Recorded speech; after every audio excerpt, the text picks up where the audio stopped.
This episode is brought to you by our Patreon supporters. Become a patron today at patreon.com/intotheportal.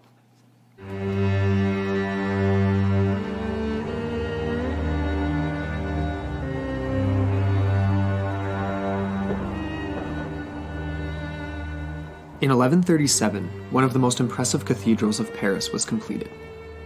The immense architecture of Notre Dame struck awe in the hearts of the residents it surrounded. But one such feature did this more so than any other.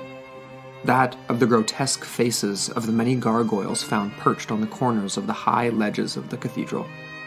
The telltale guardians of the city, and of the building itself. Many mythologies sprang up about these fearsome stone statues. Legends of such creatures changing from their typical form into grotesque guardians, brought to life by divine powers of the universe. Even more curious, in modern times, witnesses report massive winged beasts, grotesquely shaped and described only as gargoyles. Originally conceived of as carved representations wrought from stone adorning Gothic structures across Europe, could these creatures actually exist in the real world? Did they at one time come to life at night? Or could they be inspired from all too real encounters of our ancient past? Protectors from something very real? Join us on Into the Portal for a historical look at one of architecture's most fearsome features, and the real-life accounts of such creatures, only known as gargoyles.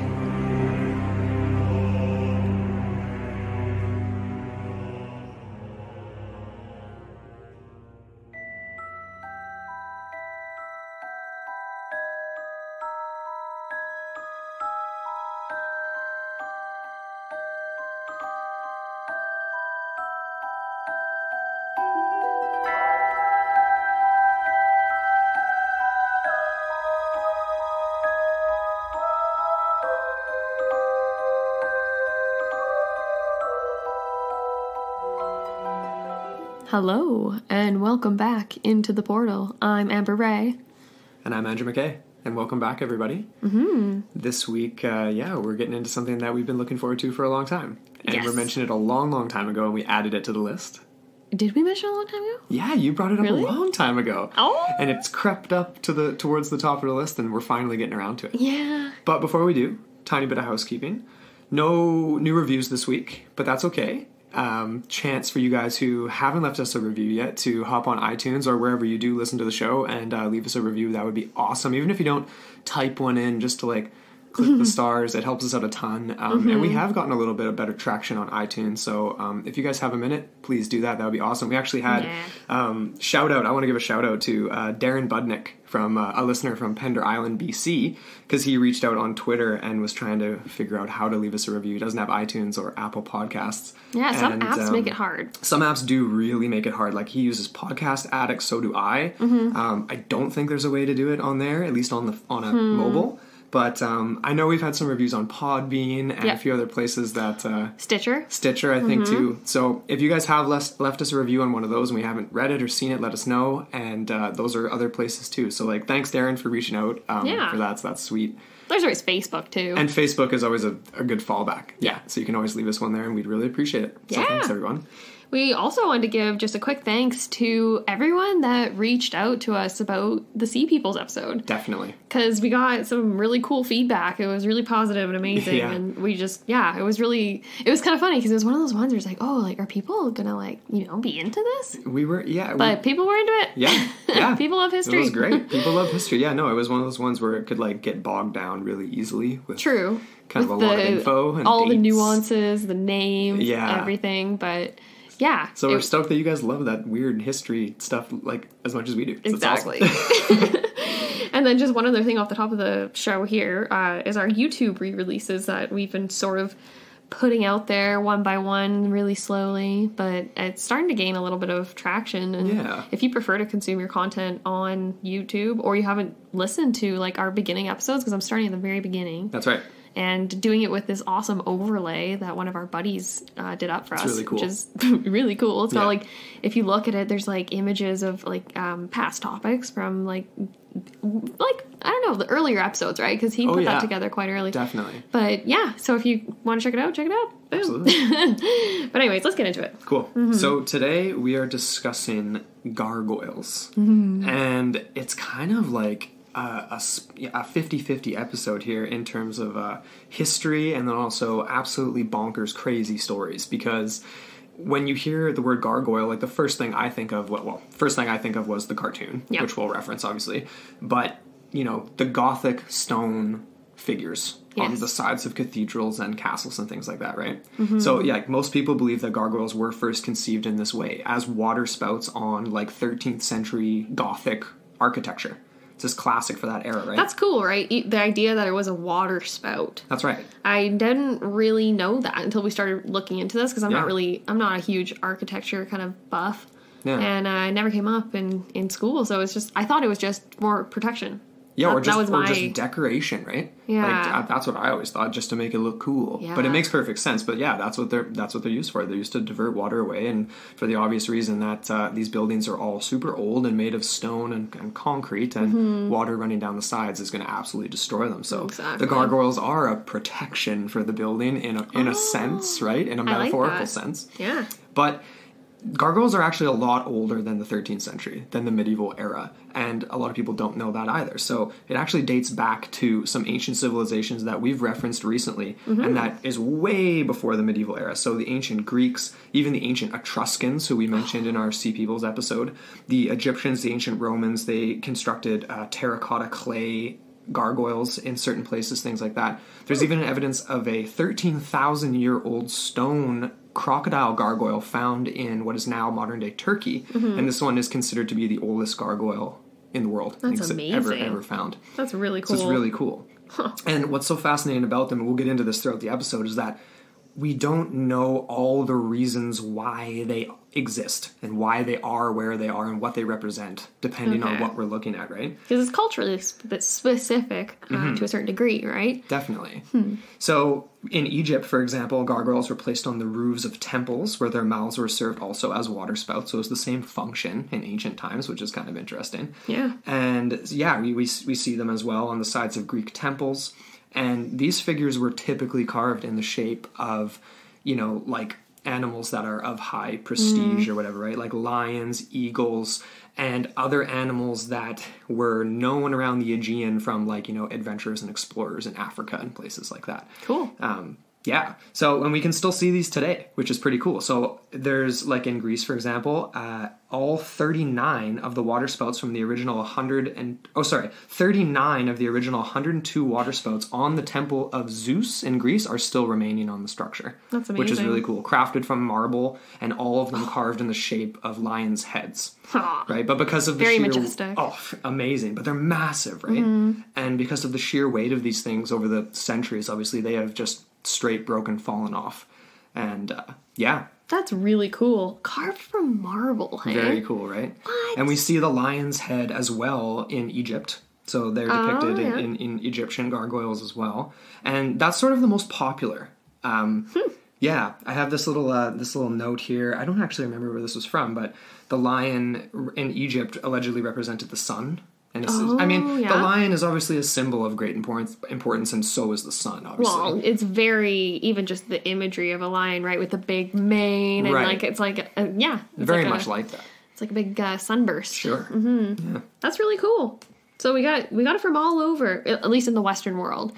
We didn't really come up with any Eastern, besides the Turkey. That's like the Near East, I guess. That's as far as we went. Yeah, like... You know, uncover anything with like China or Japan, any sort of similar... I definitely thought about going down some of those rabbit holes, and there are different, you know, things you could call gargoyles in those cultures as well. But obviously this one was inspired by the classic, like, gargoyles of Notre Dame, essentially. Well, exactly, yeah. So, obviously, yeah, when I first thought of... I grew up with gargoyles. The cartoons. Yeah. That was the first thing I thought of, and To be honest, I'd really like to go back and watch a few of those. I feel They're like that probably would be... on YouTube. I would... Oh, man, we didn't even look. We should look check after it out. this. Yep, we're doing it. Okay, it's Sunday. We are going to check out some Gargoyles. Why not? So, yeah, these are... I didn't actually know when I was a kid that they were based off the Notre Dame Gargoyles, which does make sense because they're some of the most famous in the world, obviously. And it's interesting. They are pretty ancient. So they have basically been watchmen over Paris since the Notre Dame was erected in 1163. It's a ways back. So that is like right at the start of like the Gothic sort of architectural era and that sort of tradition. Yes. But yeah, like other, like, you know, like you always think Gothic. That's the most common conception when you're, well, you know, for mainstream, whatever. Definitely. But it's interesting, though. There's other elements to this, too. Like, you know, you got the stained glass windows, flying buttresses, tall spires. And the Gargoyles are just this wonderful addition that kind of just wraps it all together. And I honestly couldn't imagine what we would have if we didn't have Gargoyles, hey, in the Gothic sort of era. Oh, absolutely. It definitely accentuates the already very, like, what's the word? It's austere, but it's like... It's spooky.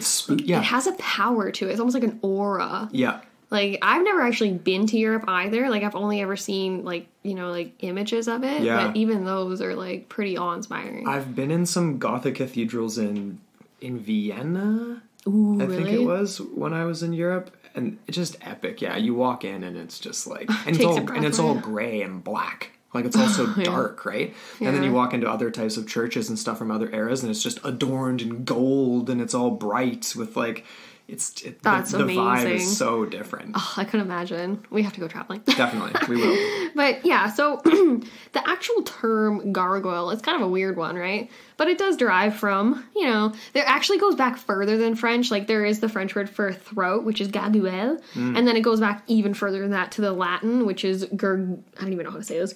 Gargolio? Gargulio? Gargulio? Something like that. Both mean throat, though, essentially. Yeah. Gullet, throat, something along those lines. Which makes sense, right? Because we're talking about spitting water away from buildings, so it just... It works, right? They're just vomiting it out. Makes sense. And it's actually funny because you do get that sort of translation with the Dutch word, which is waterspouts, which means literally water vomiter. Very cool. You get the German here too, the waterspouts, which I'm totally mispronouncing this. Sorry, guys. But we need Travis with his German translation.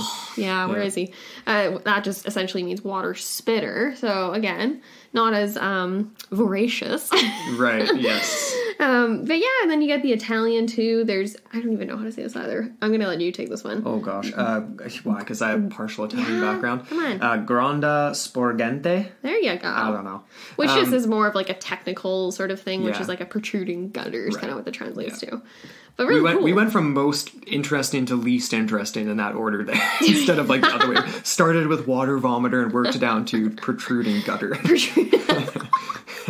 Whoopsies. Biffed that one. No, that's interesting though, how they are like, yeah, the terms are different. It's interesting. And the Dutch one takes the cake. It does. But there is a legend of the gargoyle. Cool. That's sort of the Origin people claim theory. is the origin story.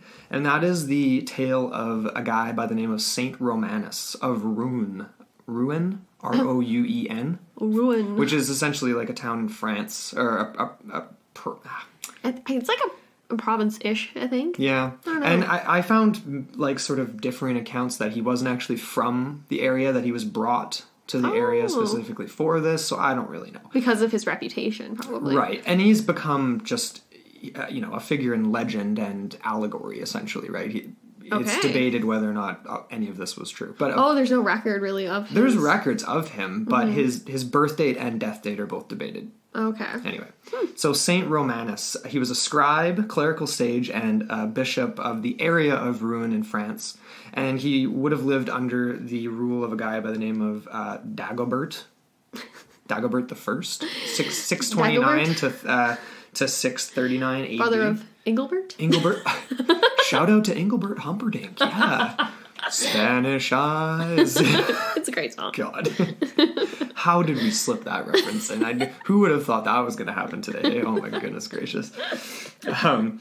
Anyway, so yeah, no, his birth date is completely unknown, allegedly. And then, But his life is best known in legend and tradition and can be seen in stained glass windows and French works of myth and lore and things like that. So why is this guy so special? Well, he's known for performing miracles. Okay. That's one reason. Okay, that's a good reason. I mean, honestly, you can kind of retire after that. Like, if you're performing miracles, and people are going to take notice. You know what I'm saying? Exactly. Yeah, but no, known for performing miracles. For example, let me think. Let me see here. I'm going to gather myself in my notes. He was basically summoned a lot of the time to try to take care of the pagans. Really? Because the church was kind of obviously trying to assert itself. Okay. And so he was known for the destruction of a pagan temple, which was seen as basically like, as a savior in the church, the eyes of the church, or whatever, right? Mm-hmm. So he was, he had set out to evangelize the countryside and things like that. He cursed demons. He allegedly provoked the chief demon of this pagan temple and caused it to collapse and basically saved the town and stories like that, right? Just like classic stories of Christian conversion from paganism. Pretty kind much. of unfortunate because there's a lot of cool stuff with the pagan tradition. tradition. And they kept the tree. Kept the Christmas tree. Oh, is that from pagan times? Absolutely. Really? Yeah, maybe we'll touch on that near Christmas. We need to do, like an epic Christmas myth special. Cool. Yeah, they kept the good stuff and they shunned what they didn't like. Anyways. But this is where it connects to Gargoyles. So the story goes that around 600 AD, there was a dragon known as the Gargoyles. So the same name as throat. But there's other versions that claim that this beast actually went by the name of Goji. Which is like... Eating lots of berries? Yeah, I guess so. Healthiest dragon around. St. Romanus was, as the story goes, summoned by these townspeople of Rouen and attempted to, contracted essentially to either slay the beast or get rid of it. They knew he performed miracles and things like that, so they were like, we need you to get rid of this monster for us. They need his divine powers. I found a really cool quote here from Folklore Thursday. It's a blog, and it just kind of describes the ordeal in a little bit better imagery. It says here, quote, "The Saint Romanus promised to deal with La Gargoyle if the residents agreed to build a church in the town and join his congregation. When they complied, he set off, quote, with the annual convict, and the items needed for an exorcism. So a bell, book, candle, and cross. Legend states that Romanus subdued the dragon with the sign of the cross and got his craft on by restraining the dragon with a leash made from his own robe before leading him back to town." Right. End quote. And that little bit about the annual convict there, I think it was that as a part of the legend, they would have, it was kind of like Castle Hoska, where they had like one convict a year that was like let out to try to deal with this thing. Oh, okay. Yeah, because actually now I'm remembering this a little clearer. I just totally blanked on that for a sec. But yeah, no, the only person that would go with him was, the person that was sentenced to die. Yeah. He wasn't going to be let out. That's right. That's what it was. So that was kind of his trading. Because he was like, I need somebody. It's a bargaining chip. Nobody else would go. Yeah, exactly. Bunch of cowards, eh? Good old Saint Romanus. So what's interesting about this though is like the beast wasn't found in any records until the year 1394, which is significantly after the alleged, the story and the death of Romanus. Okay. And so it's sort of reserved as just mere legend, but could it be based in some sort of truth, right? Like the account describes how this thing lived in the wild bogs and swamps in the left bank of the, oh my gosh, I'm going to butcher this. The sign. The scene? Is that the sign? Sign. Okay. Let's go with that. A massive serpent I'm just leaning on you for this now, for pronunciation stuff. It's like Seinfeld, right? Oh, yeah? Let's go with that. Yeah. So, I don't even know. Yeah, like, Romanus was the only one they could find to help them slay this beast, right? The townspeople were all too afraid. So he goes and gets it with this convict, brings it back, like, subdues it somehow, uses his robe. Mm-hmm. That's pretty impressive. No, he subdued it with the sign of the cross. Yeah. Right. And then he restrained it with a leash made from his robe. That's what I'm saying, though. Like, that's pretty basic tactics. It's basic. I mean, that's pretty impressive. He's using the power of Christ, I think, with the cross there and stuff. That is definitely the point of the story, I think, it is. Sure. It's definitely drenched in that sort of, again, Christian conversion narrative. Right. Mm-hmm. So, but the story just gets so weird, though, because he brings this thing back to town because he wasn't going to kill it there because the townspeople needed to see it, right? They wanted to know that this thing wasn't going to be bothering them anymore. Mm-hmm. So he brings it back into the town square where it could be burned. Like, burned right out front of the cathedral there, right? It's like a rotisserie chicken. Oh, yeah, big barbecue, yeah, for the townspeople. I wonder. Probably Or what do they tastes do? pretty What's that called when they roast a pig on the spit? It's like a big... Is there like a special name for that? It's like a luau. Well... A luau. You're just... I don't think they were having one of those. Yeah. Sorry. Oh my god. Okay, I'll stop. Taken away from the legend here, Amber. No one... So, but this is the weird part. So he brings it back into the town square. They light this thing on fire, and it's being burnt alive, essentially. The beast dies, but the head, for whatever mysterious reason, was left completely unburned. So they're like kind of freaked out by this, and they summarily hang it outside of the cathedral because it wouldn't burn, as a warning against evil and any other similar things like it, right? And so the serpent is obviously very much linked to the devil and symbolism of that. Yeah.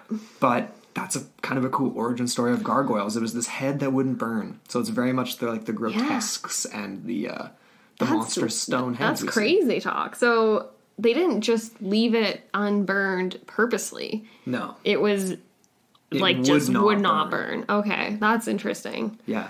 So that's bizarre, right?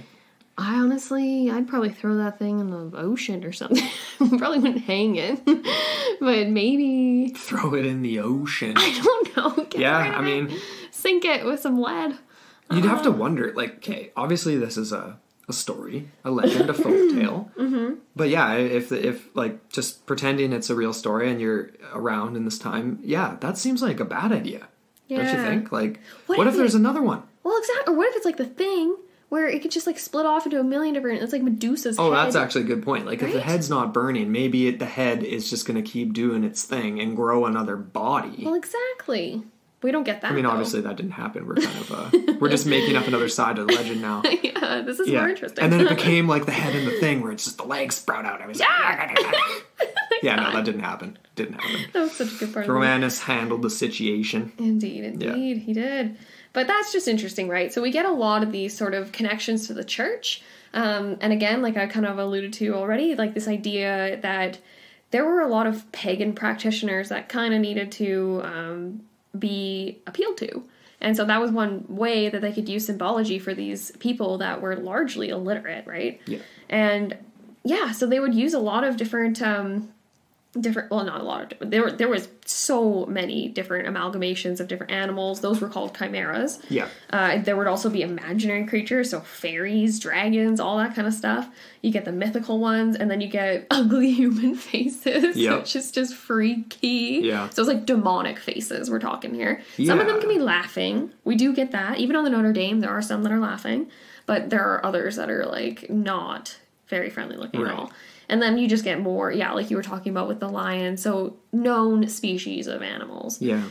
Which are, more ancient, right? Like a lot of the later ones that came in the Gothic era were a little bit more edging towards the mythical or, these chimera type. Chimeras, and then also like the demonic, the depictions of things related to heaven and hell and the church. Exactly. But are you going to give the difference between a grotesque? Yeah, exactly. So there are two different categories we're talking about here.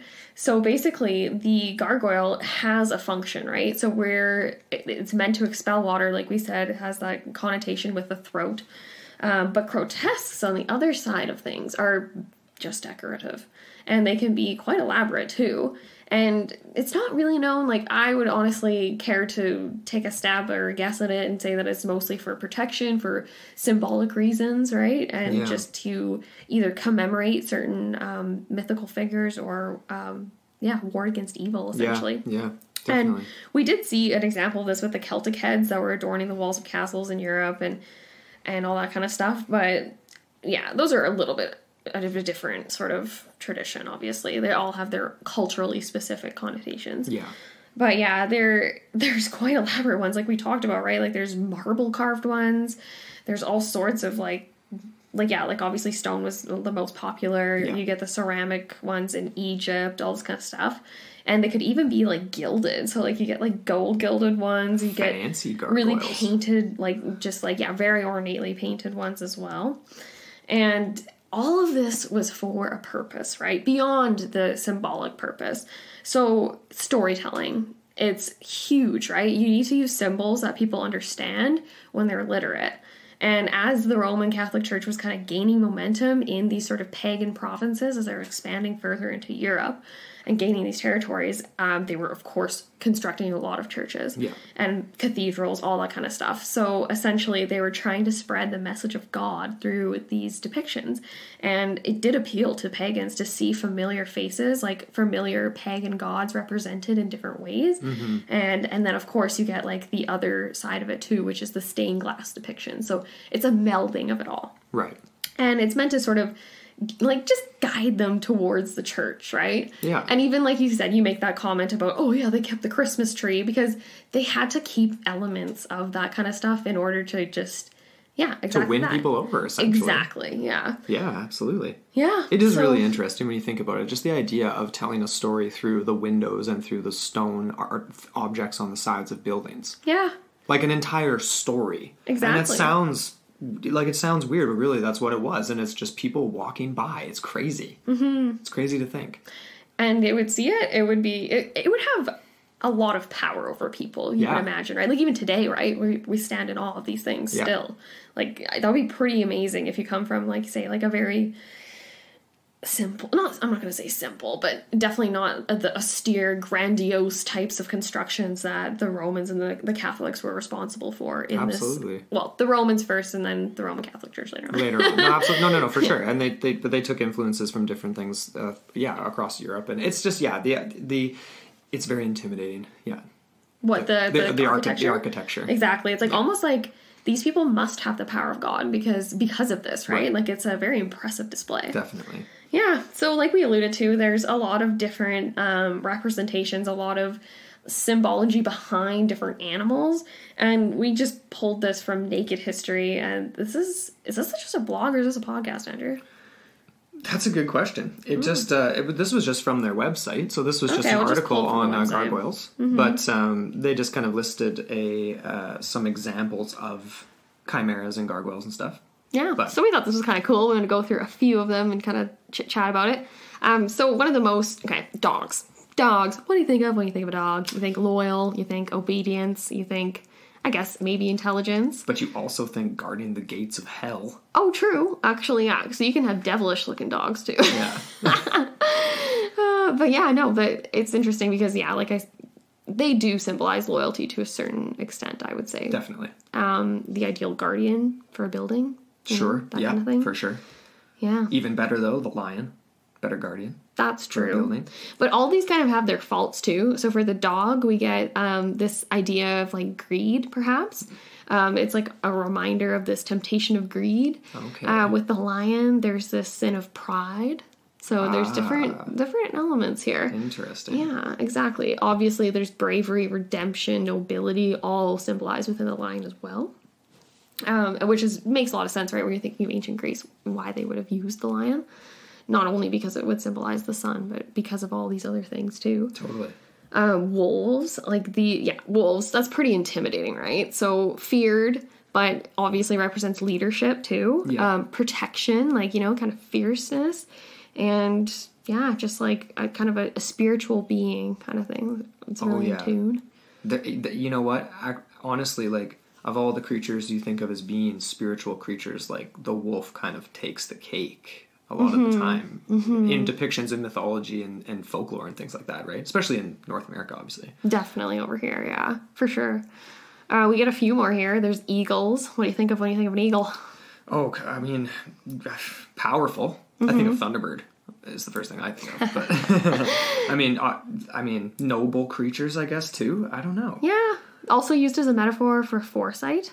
So that's interesting. That makes sense, because they're always perched and looking out ahead into the horizon. The more negative connotation is, how do I describe this? Arrogance, turning away, not facing, that sort of thing. The serpent, that classic. Yeah, sin, envy. Sin. Oh man, it's nothing but sin. But also used to promote the idea that the fight against temptation is kind of right, the apple and all that, whatever, the Adam and Eve story, and, sure. Exactly. Next we got goats. Goats. Yeah. So I am thinking of Hexam when I think of that. Yeah. I'm thinking of Black Phillip. Black Phillip. Yeah. Yeah, Black Phillip. Let me slip in a proper pronunciation here. Hexam? Hexam. All right. Hexam. I was corrected in an email, and thank you very much for reaching out to us, Alan. We appreciate Well, we definitely it. don't want to be referring to canned meat. So. I don't know. Maybe there's a market there. Or was it fermented meat? What was Hexed it? ham. It was weird. Actually, if you're going to buy cursed meat, I don't know who's going to go for that. It's hexed ham. Witchcraft ham. Anyway, moving on. But thanks, Alan. We appreciate that letter. We really do. That was really awesome. But anyways, and then last but certainly not least, we got the monkey. Monkey. I think of like impishness, like childish when I think of a monkey. But apparently it was more so...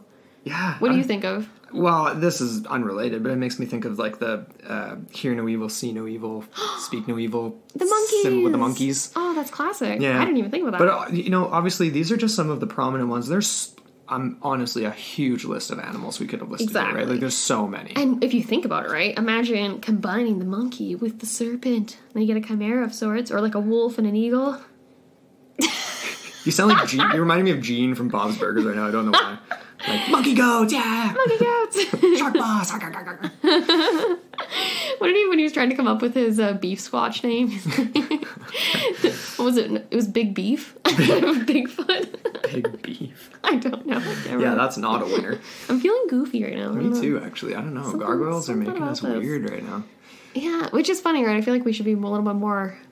I don't even know. Well, yeah, because of the sort of dark, sinister. Gothic, medieval nature of the story. Yeah, it's like this was. I don't think many other people were giggling and laughing. Let's just say that. Well, they're literally walking by trying to figure out how horrible their lives are and looking up and seeing demonic faces on the sides of buildings. Literally, like devouring giants looking down at you. Yeah. They're made of stone. You're like, that's great.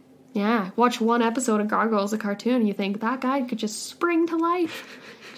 Just devour me. Or even like, it reminds me of the first Ghostbusters with that epic Hound from Hell type thing that comes from the rock. Totally. Freaky, man. Well, and like, okay, that's where we're kind of moving into now, because people did obviously have a mythology around these things. It was more than just storytelling. People believe them to be supernatural. Okay? So there's lore based around the gargoyle in medieval times. And we watched a documentary where there was a bunch of people featured in it, but two of the prominent ones, and I wrote it down here. A guy, this is supposed to be Halpin. Stephen Halpin. Classic typo from Andrew here. Stephen Halpin, Catholic university professor from the U.S., and Paula Gerson, was the head of the International Museum of Medieval Art. Cool. And this was an older documentary. This was back in the 90s, I think. Yeah. So they're probably no longer in these positions, but just to throw a reference. But I had some bullet points that were interesting. So they made these points about the medieval time and how gargoyles were perceived. So they were seen as embodying all the frightening dimensions of transcending between worlds. Ooh. So, especially for pagan, like illiterate people, they were seen as, especially the ones depicted as demons, that they were like physical markers of a crossing point, essentially. Crazy. And that they could come to life, very much like depicted in the TV show. Yeah. Now, they weren't specific on whether or not they came to life and like flew off the building. Okay. But they were more than just stone. They had metaphysical elements to them. They were alive in some sense of the word. An essence. Almost like, we just binged Daimajin, all three of them. Yeah. And that is essentially, they call it's like a majin, which is like a god of sorts, I guess, like a spirit or something, a protector, a guardian. Right, so this is a Japanese monster movie. Epic movie. Really cool. Check it out. Yeah. But Daimajin, so he essentially exists as a stone figure, a massive stone statue, until he comes to life when he is needed, right? When his people call on him in times of hardship and corruption and all this stuff.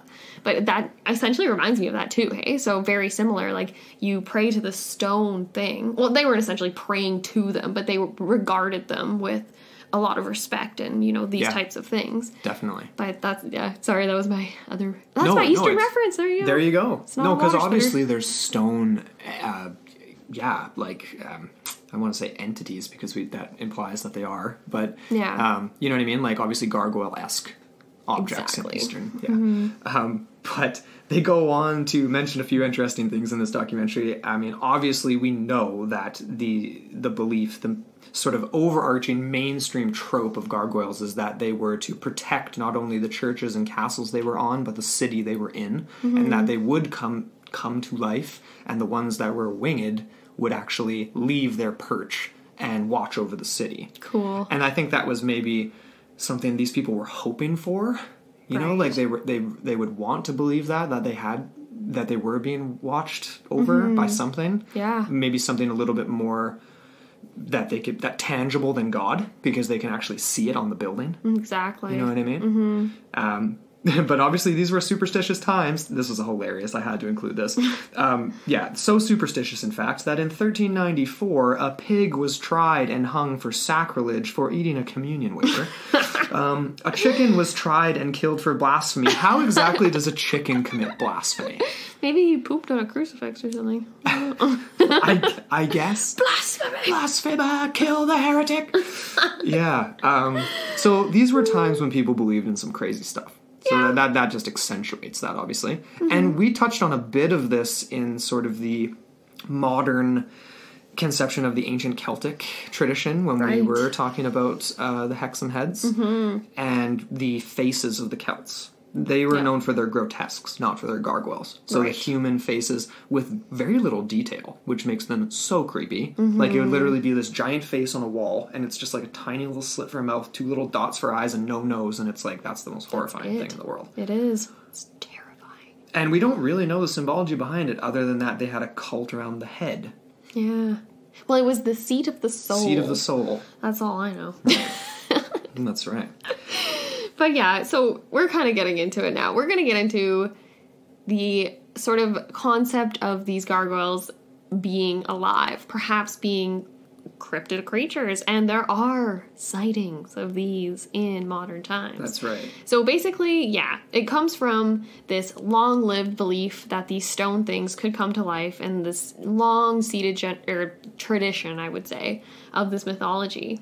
But can these come to life? This is the question. And people have described things that can only be considered gargoyles, in my opinion. Much.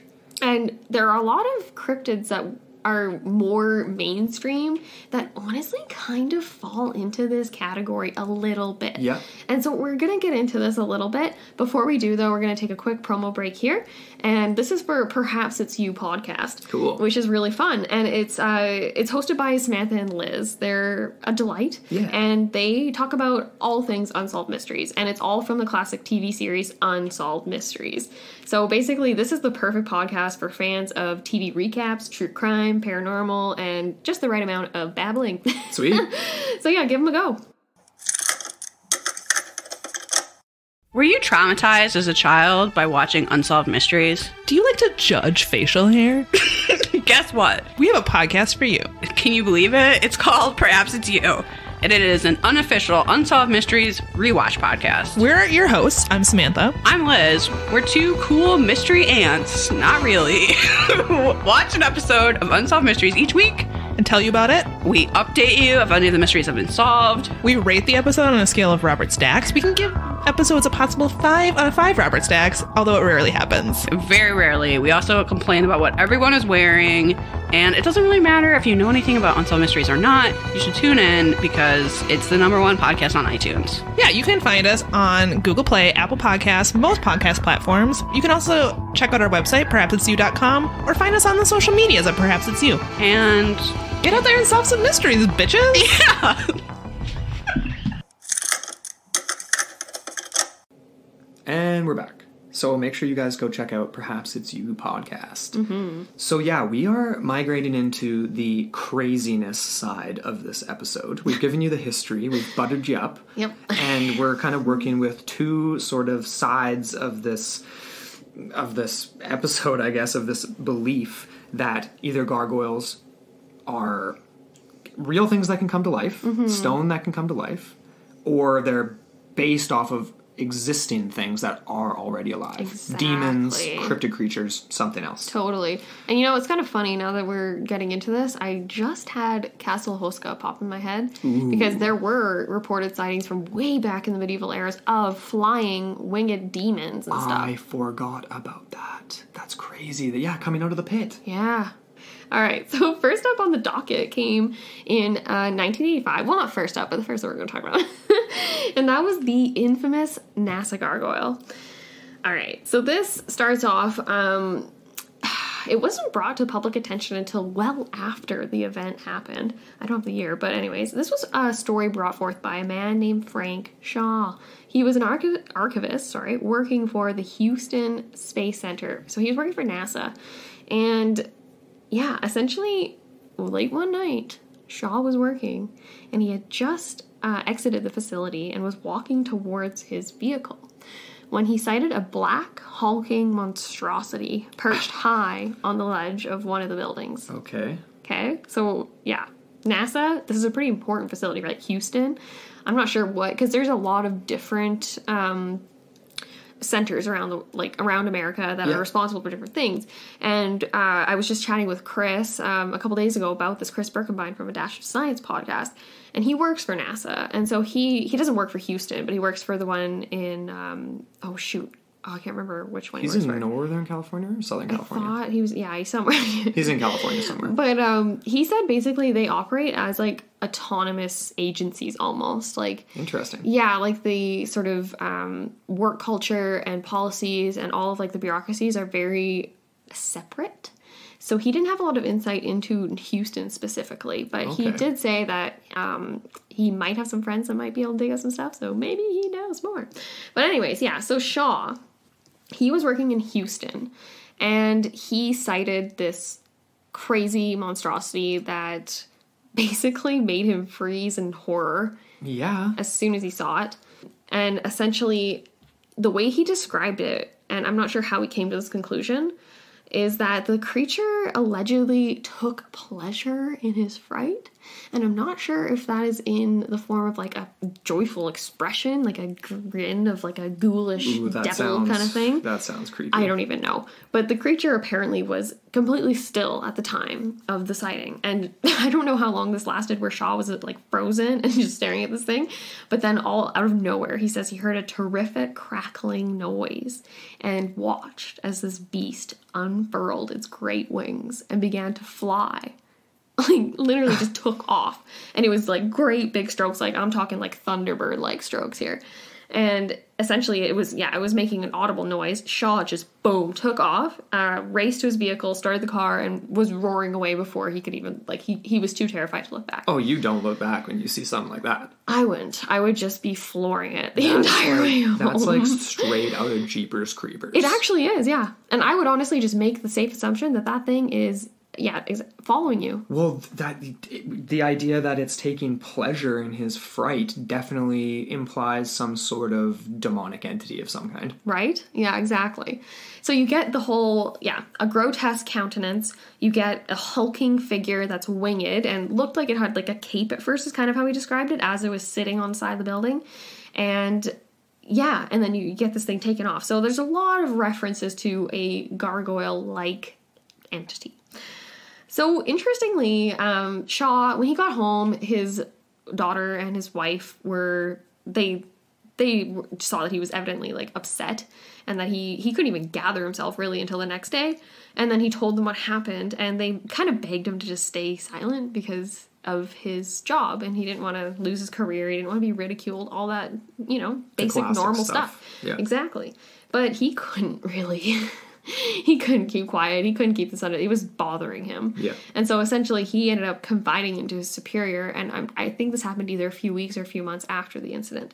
And amazingly, there was a file already open on this phenomena at this space center. And it had been opened up months before Shaw had seen anything. Really? And it basically had been created in response to these brutal slayings and an exsanguination of 2 German Shepherd patrol dogs that had been working for the Space Center.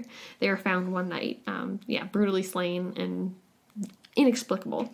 Weird. I don't actually know. This story is vague, and you don't get the details like, was there someone with the dog? Like, was there someone that sighted a creature flying away into the night or something? Like, you know, you don't get that. So I'm not sure how... So it's a bit of a leap to connect them even. Well, that's just it, right? Like, I'm not sure if there's just more detail that was left out or if... Yeah, exactly that. It's kind of a leap. But essentially, after Shaw confided into his superior, despite his superior's reassurances that he wasn't actually crazy, he was subjected to quote-unquote intense interrogation, Men in Black style, before he was released. And Shaw apparently... he kept silent for about 15 years. So this is more than a decade and a half, right? So it's a long time. It does kind of make you think that he was very disturbed by this, and either that or he was disturbed by the aftermath and his treatment. But yeah, essentially they released their experience to the public. No one else has really come forth in the area, I don't think, with similar stories. But just to kind of pepper in a dose of skepticism here, yeah, like I was talking to Chris about this, and he kind of he had his own ideas. You know, he's very level-headed about this type of thing. And he kind of said that it kind of seems ridiculous that Shaw would have been subjected to this type of quote-unquote intense interrogation, and that there isn't really a sort of like an arm of the NASA sort of institute that is similar to like what you would get with like the NSA or like the CIA or FBI. Like they're not really like militarized. I don't know, that's not his exact phrasing, but you know what I mean? Like, yeah, like they're not as intense. Exactly. He kind of alluded it or compared it to like a bank security guard with like just a few more resources. Okay. Does it actually say that it was like NASA employees doing that though? Or was it outside?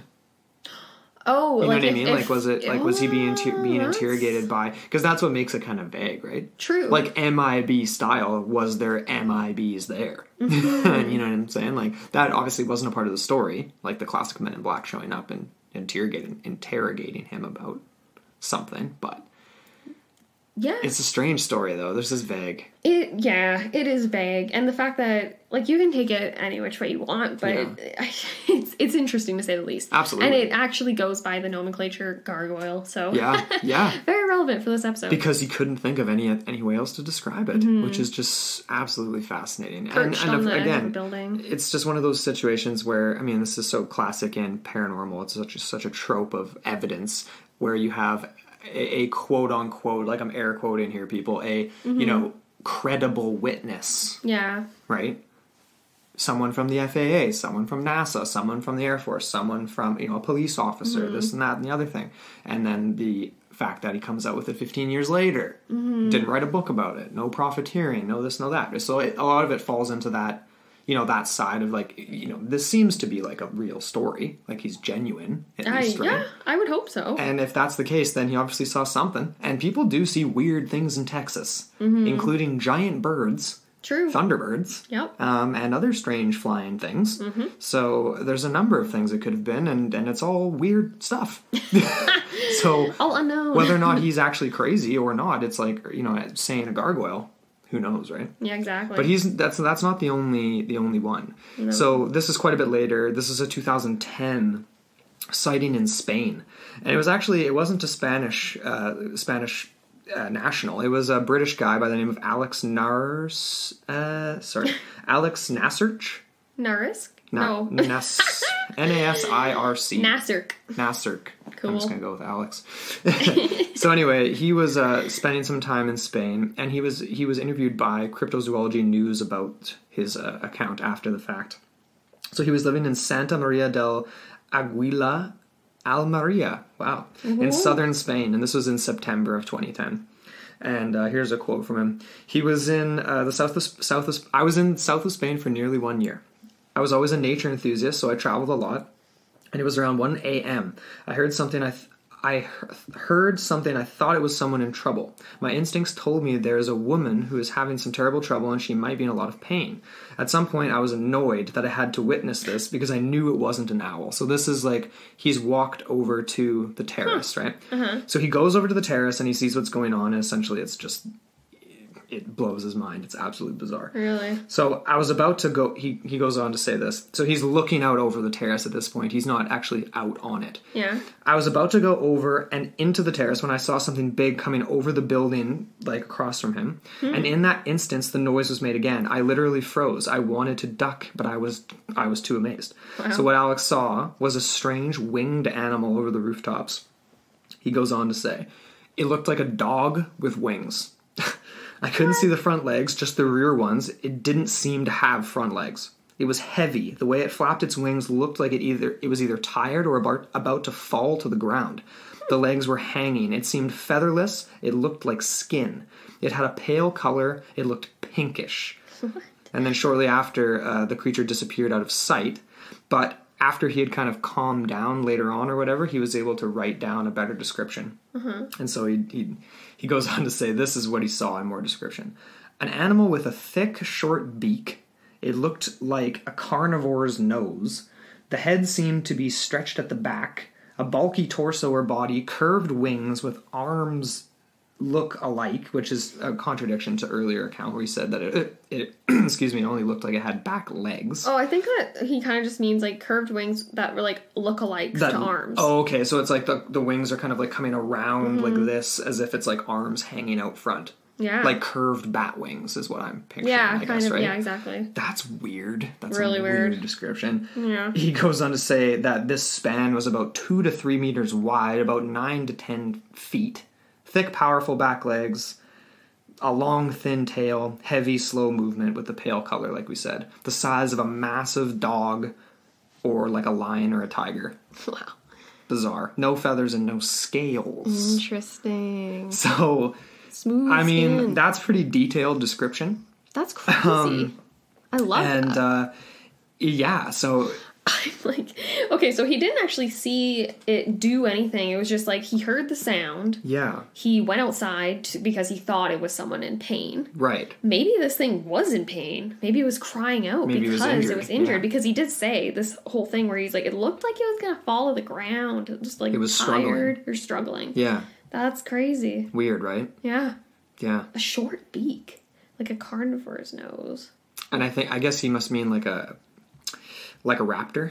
I don't know. Okay. Like, you know what I mean? Like a thick, short beak. like an eagle or a falcon. Like curved, yeah, exactly. Or even like, well, even, yeah, just like a more quintessential demonic gargoyle face. You know what I mean? Like where it looks like, it kind of like, yeah, it's just like more like a snout. More protruding, yeah, off the face. A snouty, beaky thing. Sure. I don't know. That is definitely, yeah, strange though. But essentially sees it in the same kind of circumstances as the NASA gargoyles, just sort of like on or over a building, not really doing a whole lot. No. But he also felt pretty freaked out. Exactly. We never actually got a color from the NASA gargoyle. I'm assuming he just like described it as like black or dark. Or whatever. But he never described a tail. I guess he was too much in a hurry to get to his car. He didn't actually look back and see it in flight per se. But he did see it take off. And there was this like, he says a crackling sound. I almost like picture that as like either like, yeah, just like the sound of something unfurling, right? Where it's like this like power, almost like a flag or something, you know what I mean? Like yeah. Well, you know what I picture with that? It's like, yeah, it's like the unfurling of a flag, but that like crackling, grinding sound is like, because it's like bones. It's like the like, as it like, you know what I mean? Like the classic, like, morphing into something or whatever, and it's just the sound of bones snapping into place. Exactly. Yeah. It's almost like Houdini, right? Where you have to dislocate your shoulders. Yeah. Yeah, for sure. So there was another sighting in 2010, and actually there's been a whole bunch over the years in Puerto Rico. Oh yeah? But there's sort of these weird discrepancies because Puerto Rico is also a hotspot sighting for chupacabra. And chupacabras don't fly in their description and sightings, right? They're described as almost more reptile-esque in their appearance a lot of the time. Chupacabra? Which is why it's kind of reserved to this weird realm between cryptozoology and possibly extraterrestrial sort of area of cryptozoology. But this pun's weird because in 2010... there were several people, but this one main guy, Edgardo Santiago Rodriguez of Barceloneta in northern Puerto Rico, he was the first of a bunch of people in this neighborhood to report citing creatures that were gargoyle-esque, but a whole lot smaller. So he claimed that these gargoyles were about 4 feet tall. So, like, about 5 feet tall, muscular build with 4-foot wingspans. Oh, yeah. So these are much, much smaller than what we've seen described so far. They're like little miniature gargoyles. Little babies. And the people in this community are claiming that they're finding chickens, goats, and other animals completely devoid of blood. Sucked dry. Same like with the German Shepherds in the NASA incident. NASA. So what's that term again? For exsanguinated. Yeah, right. So that is also what the chupacabra is known for. Okay. Finding animals with, complete no blood left, right? Mm-hmm. Yeah, that's odd. So similar to the NASA gargoyle. I didn't really make that connection there, but that's interesting. Yeah. So there's multiples in this case, right? Eh? So more than one. So witnesses said to local media that what they saw was not the chupacabra, but still similar. So human-like in form, but with wings, but unlike the reptilian-esque body known with the chupa. But that's I mean, so far we've just seen these things described as solitary creatures or solitary entities. Yeah. So this is like a little troop of gargoyles. That's interesting. It also reminds me of like, not like imps, but like kind of like imps or something, or something like that. Cupids. Yeah. Classic Amber yawn. I need a coffee. There was I found this other blog too, and I tried to vet the source, and I couldn't find anything to kind of back it up. But apparently there was a translated article claiming that one of the people from this community had actually been attacked. So animals had been attacked, and even a human. What? So the quote from this was like a translation, and we'll have all of this in our sources and all labeled, so you guys can go check this out. But somebody basically claimed that like the man was injured in his stomach, his abdominal fat could be seen. This was noted by a witness, and described the injuries suffered by the man in his belly and his back caused as if by an animal's claws. Freaky. It's like slashed apart. Yeah. His abdominal fat could be seen. Yeah. By a gargoyle. Like, that's crazy, but right? his blood wasn't drained. Yeah. And he wasn't killed, right? He wasn't killed. What did he say? Well, okay, I don't think he ended up saying anything, but the police officer that was sort of like on the scene, so this guy was allegedly, I mean, again, couldn't vet this, but this is an officer by the name of Miguel Negron, and he stated that he had not seen anything that day, but several months earlier, while patrolling the same area, he, along with another officer, heard the beating of extremely powerful wings as if something was propelling itself off of the roof of a mill that they were passing. And I don't know, the other officer indicated that it just could have been something gargoyle-like, very large bird. Crazy. But in this instance, they claim to have smelt a sulfuric or very rotten odor. Ooh, often associated with the paranormal. Or demonic. Oh, yeah, and that as well. Well, that's paranormal, obviously, too, but specifically. Definitely, yeah. Yeah. So, I don't know, like, is this linked to just extreme Catholic faith and some kind of paranoia and thinking you're seeing demons? Yeah, and you're actually seeing, like, a Territorn. And you're actually seeing a massive Thunderbird. Yeah. Much more likely, yes, much more. Oh, yes, much more. But we're getting this in all, like, we're kind of just moving further and further south here, because now we've got a sighting in Chile. This was the same year, too, so actually, you know what? I meant to remove that. I wasn't sure if this was 2010. Oh, you weren't sure? I couldn't find if it was... That seems odd, right? Like, I kept going down and being like, all these articles seem to be 2010, but this one definitely was Puerto Rico sighting, and same with the one in Spain. But I feel like when those came out, people must have just been like, gargoyles, gotta write about it. So there was a whole bunch of gargoyle articles in the same year. Okay, so this has no date. No date. Just a cool story. It is a cool story. And this came from, like we said, Chile. And it was, it's a port city, so it came just outside of Arnica. And this is in northern Chile, so we're not quite down south, but Pampa Acha was the sort of name of the rural area. And there was a young family that basically encountered this bizarre flying creature. And there was multiple of them, and they could only describe these as gargoyles, because what else do you describe it as? Yeah. So the story goes that Carlos Tor, I don't know. Carlos Torre. Torre, Yeah. okay, you pronounce the E, Sure. along with his wife and 2 children, were beginning a journey towards Arnica to visit their family. And that evening, with a very bright full moon setting and the high beams of his truck, there was a really freaky thing illuminated. And yeah, so essentially it was a pair. The eldest daughter, Carmen, she was the first one to notice it, and essentially she just saw it through the back truck of the window. Yeah. Could you imagine? Like, these things are just like floating behind you as you're traveling. Yeah. Later on, she would actually state that she first noticed something floating behind the vehicle, didn't really know what it was. This is a quote from her. Quote, "I was traveling in the back seat with my brothers, talking, and suddenly everything went dark. Then I told my brother what I was seeing, and he told me to keep quiet because Mom gets nervous. Later, I looked through the window and saw some things that looked like birds with dog's heads and back-swept wings. My father said they were like gargoyles," end quote, from Mysterious Universe. Interesting. So that was her take on it. So essentially, we're getting a very similar description here: a dog-like head, Yeah. back-swept wings. That's, yeah, like So that it's like weird... arm wings, Yeah, right? It's like, yeah. it's more than just, a set of wings on the back. Yeah. But this gets even stranger. So essentially, these creatures were described as approximately 6 feet in length. And so that is, I believe they were estimating the wingspan. Yeah.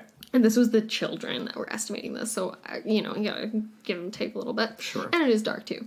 But the parents did take notice. So Carlo and his wife, Teresa, said that they actually did see the entities as they were gaining speed. And they actually, they overtook the car. So they were initially flying in the back, and then they just sped over top Swooped while they over were top. driving. Yeah. And swooped over them. And essentially, they were just keeping pace with them. And this was about 60 miles an hour they were going. Pretty fast. So they're speeding down the road now. Yeah. And this is kind of like a high speed. This is like a Charlie Red Star situation here. A little bit. It's freaky deaky, man. So they traveled like this for quite a while, and nothing really happened. It's not like they were outright attacked. No. Apparently, though, the entities did sort of leap in front of the truck. And they kind of like had these weird, strong hind legs that were shorter than these upper legs. So very Weird. dog-like, very...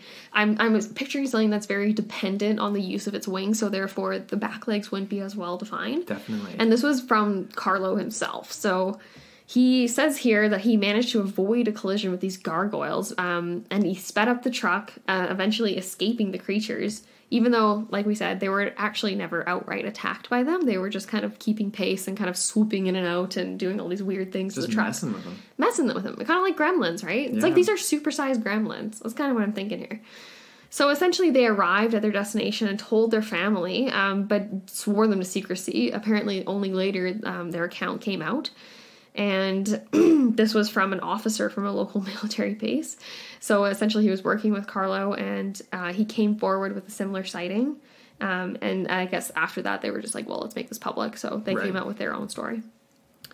And I guess the Chilean press was very quick to sort of jump on this. But they actually were quite skeptical, I guess. And they were basically trying to claim that witnesses were seeing ostriches. So I'm not sure how it would be ostriches because they can't fly.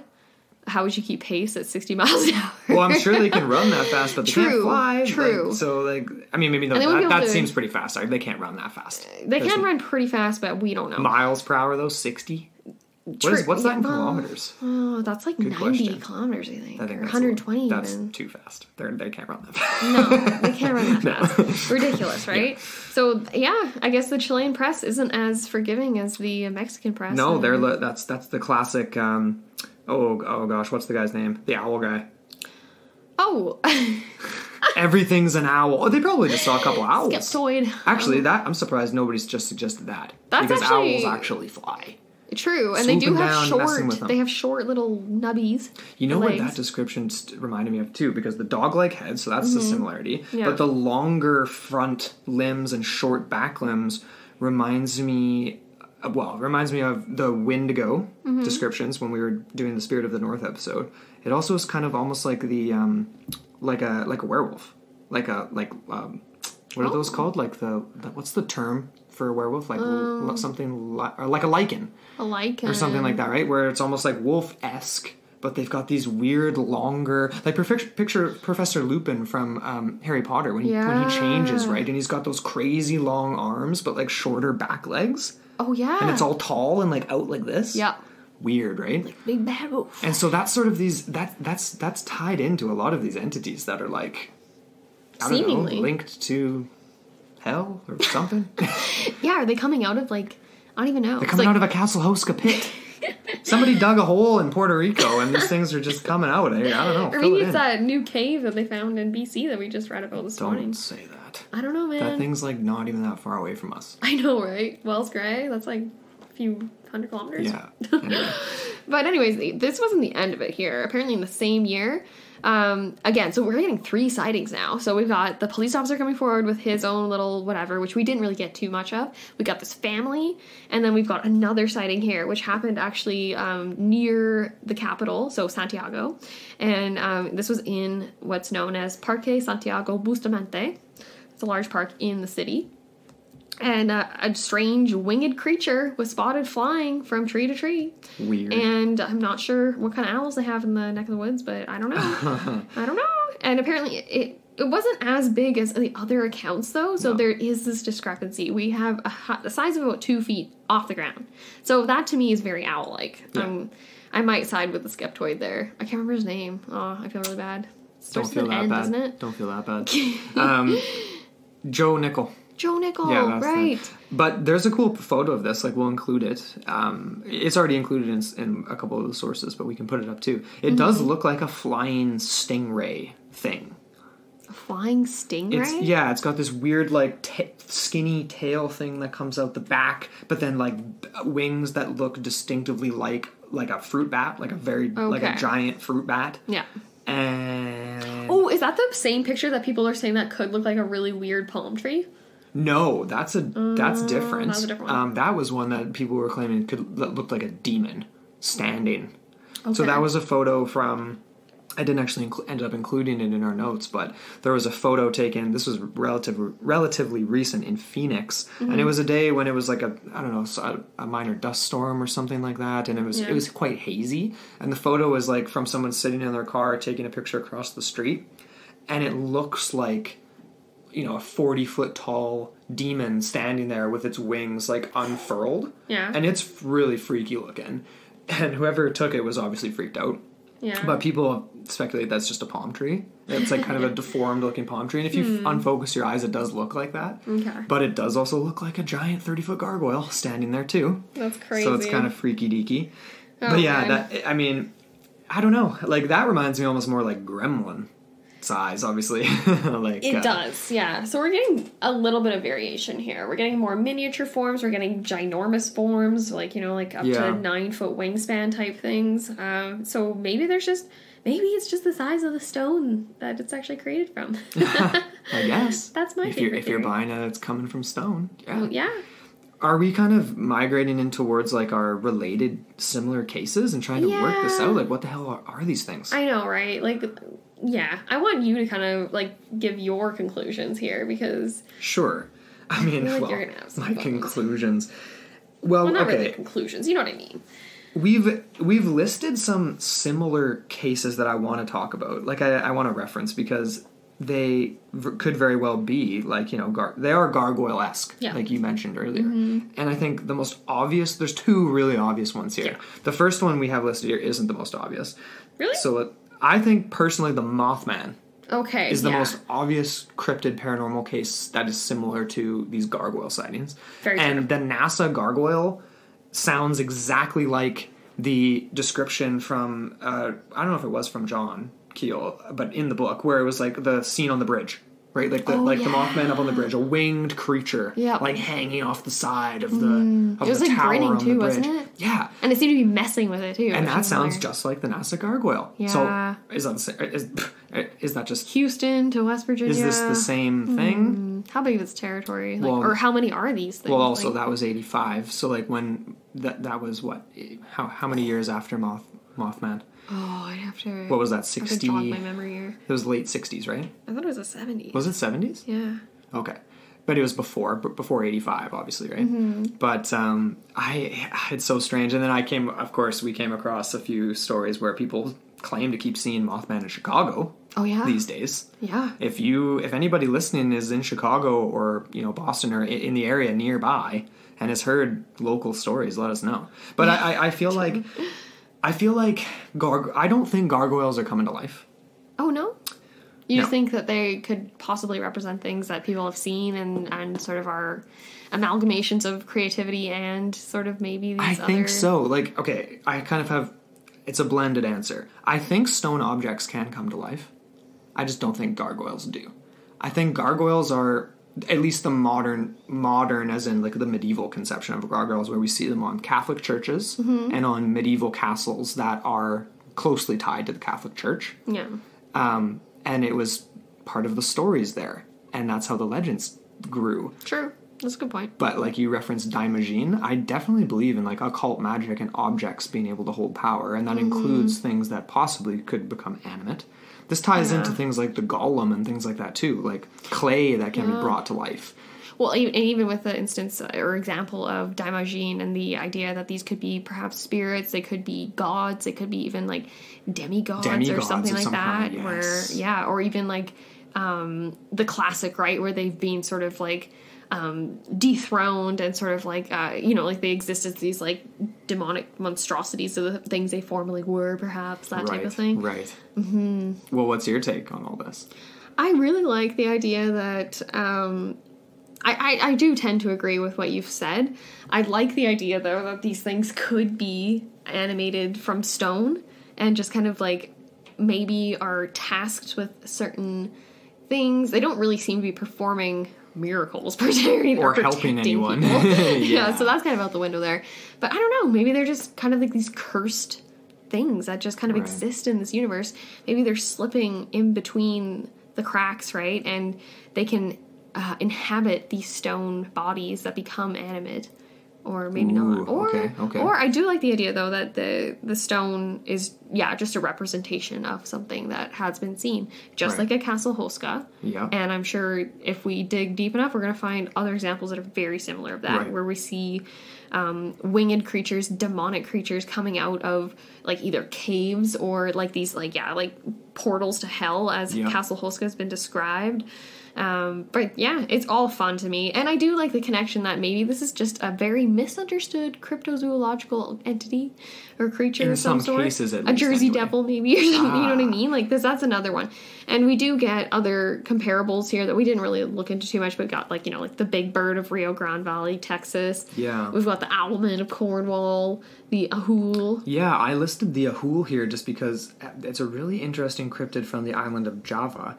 And is essentially allegedly like a giant bat-like gargoyle-esque looking creature that is an animal, right? Like it isn't a part of really even like it's part of local lore, but it's not linked to any other mythology. Like in their ancient history, it's just this cryptozoological phenomena, but sounds like a gargoyle, very much so. You know what I mean? That's cool. I never heard of it before. So it's let's see here. So located in the jungles on the island of Java, described as the size of around like a 1-year-old child, so quite small, but then a massive 12-foot wingspan. Whoa. So reported by locals to basically be covered in short, dark gray colored fur, large black eyes, flattened forearms supporting its leathery wings, as well as a head that resembles that of a monkey or human, and then elements. So there's elements of a gargoyle in there for sure. Okay, that's interesting too. The idea that there's fur, because you do get that element with some species of bat. Right. So it could be some sort of, I don't even know. Just an unknown bat species of some kind, like a fruit bat. That's exactly If it's the size of a 1-year-old child, 12-foot wingspan, like I don't know. Think about how big 12 feet is, though. That's huge. Massive. It's massive, and it seems unnecessary if the body is. Well, 1-year-old child, that's actually pretty heavy, I guess. Yeah. It's not it is a toddler, I guess. It's not a newborn. You could have some big 1-year-olds, that's for sure. Hefty. I don't even know. Just picture like Shaquille O'Neal as a 1-year-old. You'd need like a 15-foot wingspan for sure. You would, yeah. Anyway. But I mean, there's definitely cryptozoology cases that, you could potentially link to sightings of gargoyles. But we've got a weird mix of things here. Yeah, we do. I think it's a little bit of everything. Exactly. Like there's yeah, there's all these different camps and categories and whatever else. But yeah, I don't even know. It's a little bit more ambiguous this time. Definitely. Mm-hmm. So, I mean, I guess we're kind of wrapping it up here. I believe so. We're coming down to the end. Thanks again for listening, everybody, this week. We were stoked on this one. We hope you enjoyed it. And we're really curious to see what you guys think. Yeah. So hit us up. Best place is the Facebook forum. Come chat with us on Facebook. It's super fun. No, but I really do want to know, like, which side are you guys kind of more leaning towards here? Do you believe that objects very much like the heads from Hexam and things like that, stone can have powers endowed upon it, or entities can live inside it? Or do you think these things are based off people seeing monsters and things like that? Both sides are super cool. I know. I love it all. Yeah. So yeah, thanks again for listening. And I guess what anything else to say? Any closing remarks? That's pretty much it. That wraps it up. Yeah. Everyone look forward to the Film Friday coming up this week. We are discussing The Wailing from Adam Castaneda, recommended. Right. So thank you for that. Totally. I'm looking forward to it. Absolutely. And come follow us on Instagram at Into the Portal Podcast and on Twitter at Into the Portal 1. And until next week.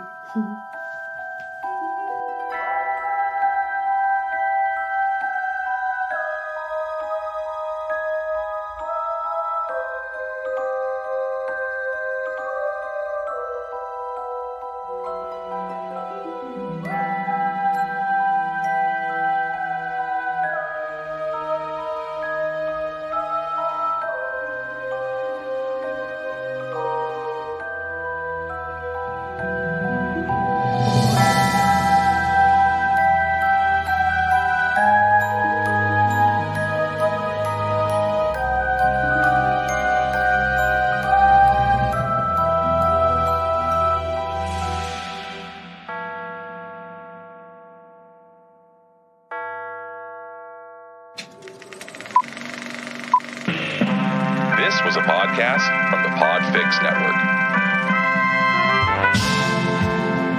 You can check out more shows like it at podfixnetwork.com.